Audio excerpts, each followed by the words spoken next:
Joining us now to discuss the Don't Ask, Don't Tell policy, two members of the Congress, the Republican Representative Duncan Hunter Jr. He's a reserve Marine, freshman congressman from California, holding the seat vacated by his father, the 14-term Congressman Duncan L. Hunter. He opposes lifting the ban on gays serving openly in the military. Also joining us, Democratic Senator Kirsten Gillibrand of New York State. She supports lifting the ban. Thanks to both of you very much for coming in.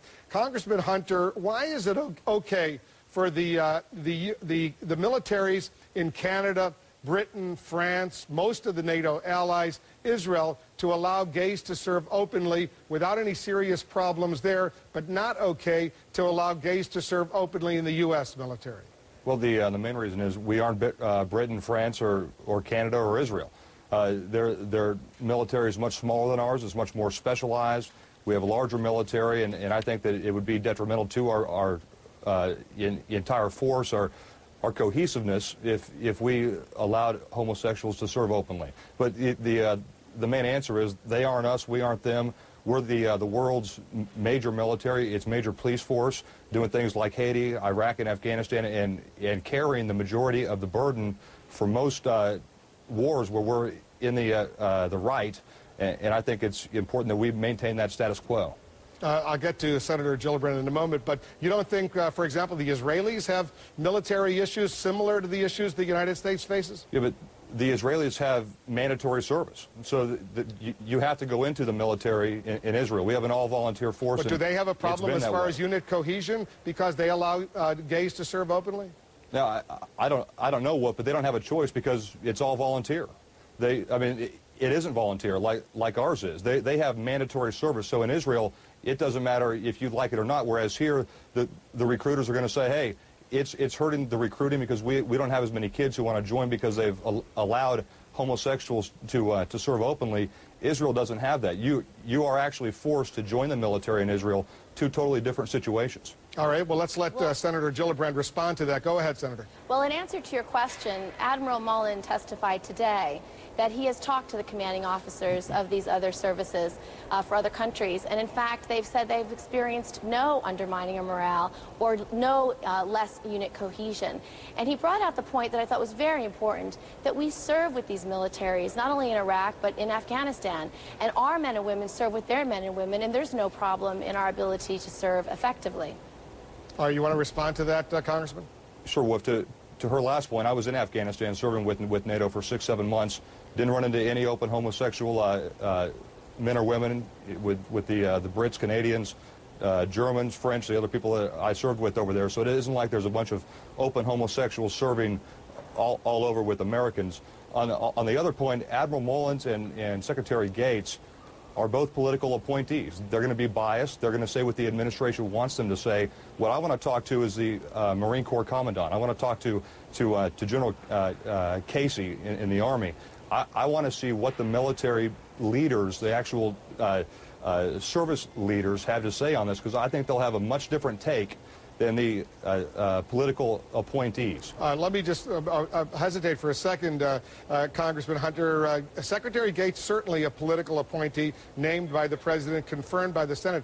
But Admiral Mullins, a 4-star Navy admiral, the chairman of the Joint Chiefs of Staff, a career military officer, you're saying he's a political appointee? What I'm saying is his point of view, and he stressed this today, was his and his alone. It is not his actual Joint Chiefs point of view. I think we're going to hear something very different. Wolf, may I address this question? Yeah, hold on, Senator. I just want to clarify what the Congressman is saying. You're saying he's biased? Oh, he is biased to the administration. Yeah, I believe so. I think go ahead, Senator. We saw what happened with General Pace. I don't think he wants that to happen to him. Go ahead. You're talking about Peter Pace, the former chairman of the Joint Chiefs. What happened to him, Congressman? He was basically kicked out of the administration and reprimanded for talking about this. No, true. It was during the Bush administration, but still, he was pretty much reprimanded, and his career ended because of words on this particular subject. Well, go ahead, I'd like Senator. to address Well, I'd like to address some of the men and women who are serving in the military right now. You know, I have a project on my website, DADT Story Project, and I have men and women who have served in the military who told their own personal stories about why this policy is so corrosive. And it was amplified by Admiral Mullen today when he said this is about integrity. And I have sergeants who are saying that it fundamentally undermines the integrity, not just their own integrity, where they're being forced to lie about something so important about who they love, not being able to kiss their loved ones goodbye when they're going off to serve, not being able to talk to their commanding officer or the men and women they serve with about the things that are most important to them. That it's not only living a lie, but it undermines the integrity of their own being, but also the armed services. Well, and those Senator, stories... let me just press you on one of the arguments. Senator John McCain made it, the House Republican leader John Boehner made it, that the United States is now in the middle of two wars, a war in Iraq, a war in Afghanistan. This is not the time, they say, to raise this divisive issue. It's better left to the sidelines. The don't ask, don't tell policy, they say, is working out just fine. Leave it alone. It's not working out just fine, Wolf. We've lost 16,000 personnel because of this policy, more than 800 in mission-critical areas, meaning we cannot easily replace them. We've lost 10% of our foreign language speakers, particularly in Farsi and Arabic, where we're desperately trying to fight terrorism and need those skills.